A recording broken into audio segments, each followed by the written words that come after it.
Hello everyone, this is Baichung Bhutia here. Brazil ম্যাচের আগে বিস্ফোরক মন্তব্য। ভারতীয় ফুটবলের বাস্তবতা নিয়ে তোপ দাগলেন ভারতের সাবেক অধিনায়ক বাইচুং ভুটিয়া। আগামী ৩ অক্টোবর কলকাতার যুব ভারতী ক্রীড়াঙ্গনে 5 বারের বিশ্ব চ্যাম্পিয়ন ব্রাজিলের বিপক্ষে মাঠে নামবে ভারত। এই ম্যাচ ঘিরে যখন উচ্ছ্বাসে মেতেছে গোটা দেশ, তখন কড়া সমালোচনা করলেন ভারতের কিংবদন্তি ফুটবলার ও সাবেক অধিনায়ক বাইচুং ভুটিয়া। তার মতে এখন ব্রাজিলের সঙ্গে ম্যাচ আয়োজন নয়, ভারতীয় ফুটবলকে বাঁচানোই সবচেয়ে জরুরি।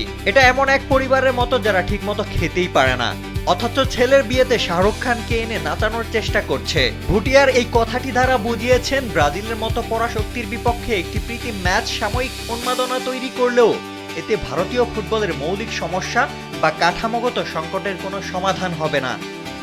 আগে দরকার দেশের ফুটবল ব্যবস্থার পুনর্গঠন, তারপর বড় ম্যাচের স্বপ্ন।